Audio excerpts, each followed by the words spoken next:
ঈদ মোবারক। সবাইকে স্বাগত সন্ধ্যার মাছরাঙা সংবাদে। আপনাদের সঙ্গে আছি আমি সাবরিনা হাসান।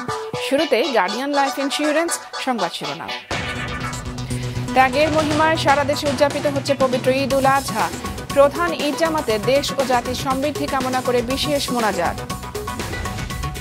এবারে পশুর কাঁচা চামড়ার দর কিছুটা বেড়েছে, প্রতিটিতে 100 থেকে 150 টাকা, জানান ট্যানারি মালিকরা, তবে বঞ্চিত সাধারণ বিক্রেতারা। এবং ঈদের আনন্দ বাড়িয়ে দিলেন টাইগার বোলাররা। আবারও তাদের নৈপুণ্যে নেপালকে হারিয়ে টি-20 বিশ্বকাপের সুপার 8-এ বাংলাদেশ। এবারে বিস্তারিত। ত্যাগের মহিমায় দেশ জুড়ে উদযাপিত হচ্ছে পবিত্র ঈদ উল আজহা। সকালে জাতীয় ঈদগাহে নামাজ আদায় করেন রাষ্ট্রপতি ও বিশিষ্ট ব্যক্তিরা। মোনাজাতে মুসলিম উম্মাহ ও দেশ জাতির কল্যাণ কামনা করা হয়। রিপোর্ট করছেন হাসনাইন তানভীর। ঈদের দিন সকাল, ধনী গরিবের বৈষম্য ভুলে কাঁধে কাঁধ মিলিয়ে ঈদের জামাতে সামিল হতে সবারই গন্তব্য জাতীয় ঈদগাহ ময়দান।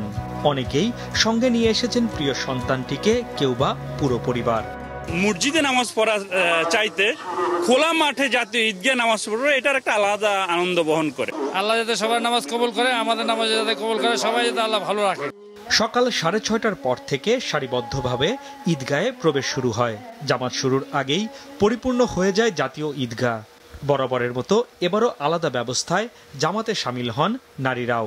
আমি প্রতি বছরই নামাজ পড়ি এখানে। ঈদের নামাজ আদায় করার জন্য আসছি, তো আমার মেয়েকে নিয়ে এবার প্রথম ঈদ। বাসায় থাকলে তো মহিলাদের নামাজ পড়া হয় না, বিভিন্ন কাজে এঙ্গেজড হয়ে যায়, আসতে পারে না। এজন্য এই জামাতের নামাজটা আমার মনে হয় খুব ভালো।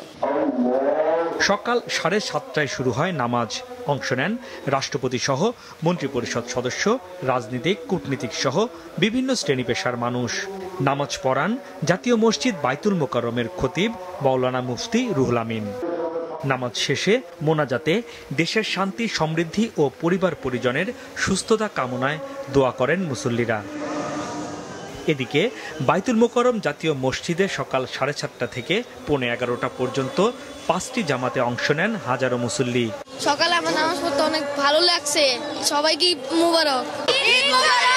পরে পুরো ঈদগাহ ময়দান পরিণত হয় উৎসবের মাঠে।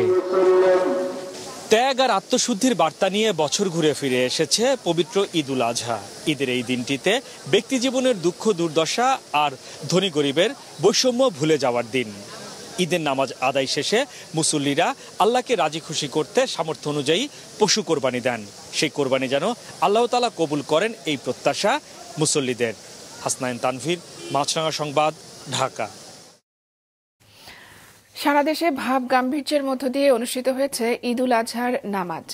সকাল 9টায় কিশোরগঞ্জের ঐতিহ্যবাহী শোলাকিয়া মাঠে অনুষ্ঠিত হয় ঈদ উল আজহার 197তম জামাত।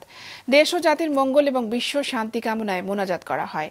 দিনাজপুরের গোড়ে শহীদ ময়দানে ঈদের জামাতে এবার 3 লাখের বেশি মুসল্লি নামাজ আদায় করেছেন।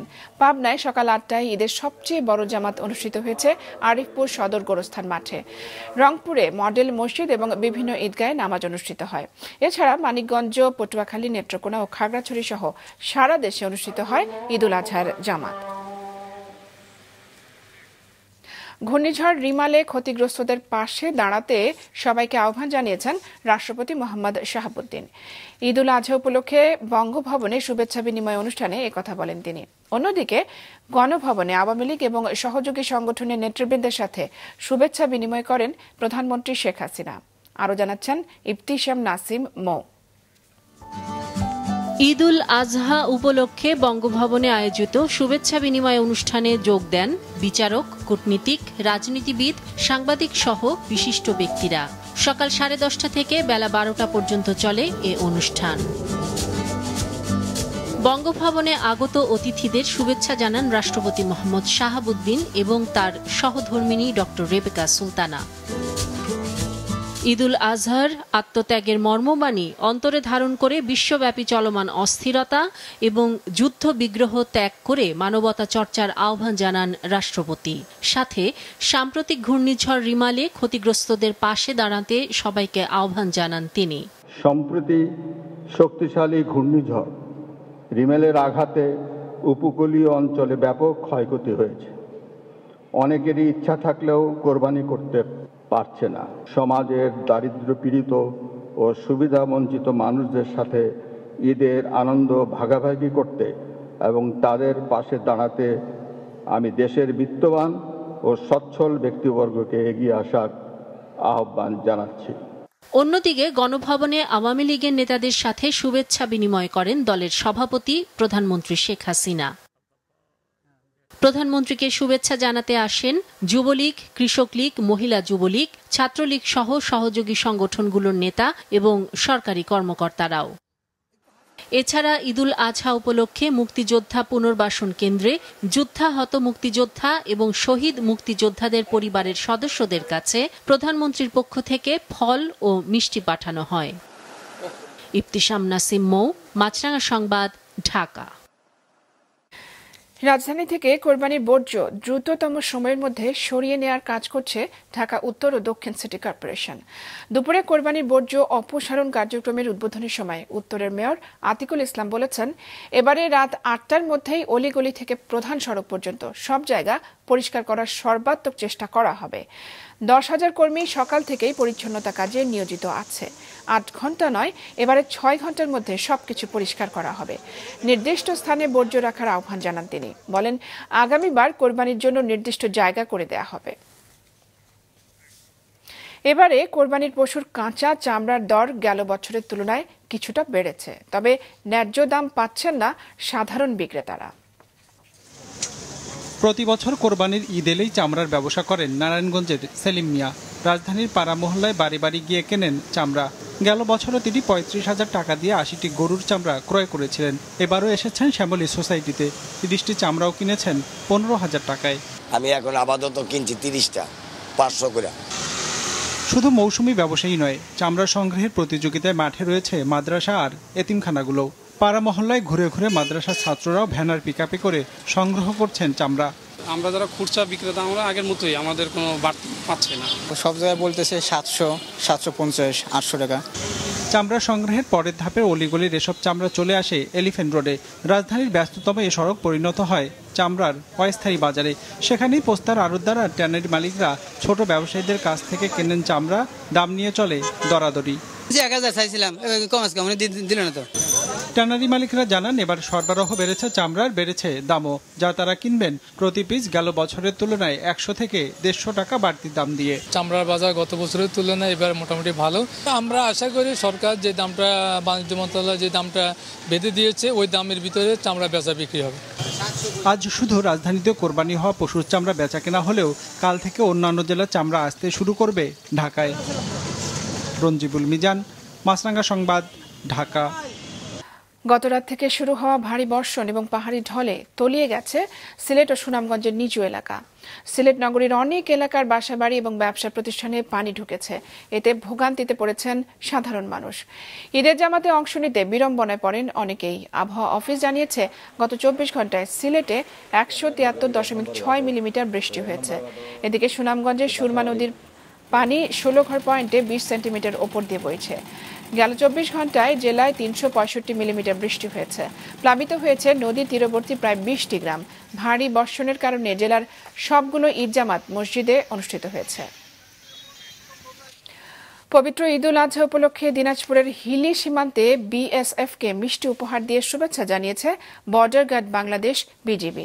সকাল ৯:৩০টায় হিলি সীমান্তের চেকপোস্ট গেটের শূন্যরেখায় বিজিবির পক্ষ থেকে বিএসএফকে মিষ্টি উপহার দেওয়া হয়।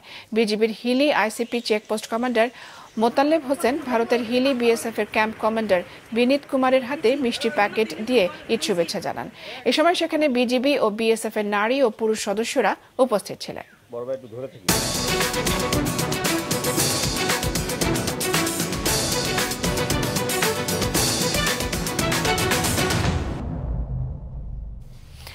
এদিকে উৎসাহ উদ্দীপনের মধ্য দিয়ে ভারত এবং পাকিস্তান সহ এশিয়ার বিভিন্ন দেশে উদযাপিত হচ্ছে পবিত্র ঈদ উল আজহা।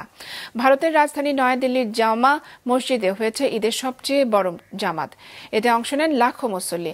এছাড়া পশ্চিমবঙ্গ, অন্ধ্রপ্রদেশ, জম্মু কাশ্মীর, হায়দ্রাবাদ সহ দেশের বিভিন্ন স্থানে উদযাপিত হয় ঈদ উল আজহা। এদিকে পাকিস্তানের রাজধানী ইসলামাবাদ, করাচি, লাহোর সহ বিভিন্ন স্থানে পালিত হচ্ছে ঈদ উল আজহা। সবচেয়ে বড় জামাত হয় ইসলামাবাদের ফয়সাল মসজিদে। ইন্দোনেশিয়া, মালয়েশিয়া সহ এশিয়ার বিভিন্ন দেশেও আজ উদযাপিত হচ্ছে পবিত্র ঈদ উল আজহা। নেপালকে হারিয়ে টি-20 বিশ্বকাপের সুপার 8 নিশ্চিত করেছে বাংলাদেশ ক্রিকেট দল। টাইগারদের গ্রুপ সঙ্গী ভারত, অস্ট্রেলিয়া এবং আফগানিস্তান। বাংলাদেশের প্রথম ম্যাচ অস্ট্রেলিয়ার বিপক্ষে 21শে জুন অ্যান্টিগায় বাংলাদেশ সময় সকাল 6:30টায়। টাইগারদের পরের ম্যাচের প্রতিপক্ষ ভারত। ম্যাচটি হবে পরদিন 22শে জুন অ্যান্টিগাতেই রাত 8:30টায়। এই রাউন্ডে বাংলাদেশের শেষ ম্যাচ আফগানিস্তানের বিপক্ষে, ভেন্যু সেন্ট ভিনসেন্ট। ম্যাচ শুরু সকাল 6:30টায়। বিশ্বকাপের দুটি সেমিফাইনাল হবে 27শে জুন এবং ফাইনাল 29শে জুন। সন্ধ্যার সংবাদ শেষ করছি, তার আগে গার্ডিয়ান লাইফ ইন্স্যুরেন্স সংবাদ শিরোনামগুলো জানিয়ে দিচ্ছি আরও একবার। ত্যাগের মহিমায় সারা দেশে উদযাপিত হচ্ছে পবিত্র ঈদ উল আজহা। প্রধান ঈদ জামাতে দেশ ও জাতির সমৃদ্ধি কামনা করে বিশেষ মোনাজাত। এবারে পশুর কাঁচা চামড়ার দর কিছুটা বেড়েছে, প্রতিটিতে 100 থেকে 150 টাকা, জানান ট্যানারি মালিকরা, তবে বঞ্চিত সাধারণ বিক্রেতারা। এবং ঈদের আনন্দ বাড়িয়ে দিলেন টাইগার বোলাররা। আবারও তাদের নৈপুণ্যে নেপালকে হারিয়ে টি-20 বিশ্বকাপের সুপার 8-এ বাংলাদেশ। এই ছিল সন্ধ্যার সংবাদে। ফেসবুকে আপডেট পেতে ভিজিট করুন মাছরাঙা টেলিভিশনের পেজে। ইউটিউব চ্যানেলেও দেখতে পারেন আমাদের সংবাদ, প্রতিবেদন এবং অনুষ্ঠান।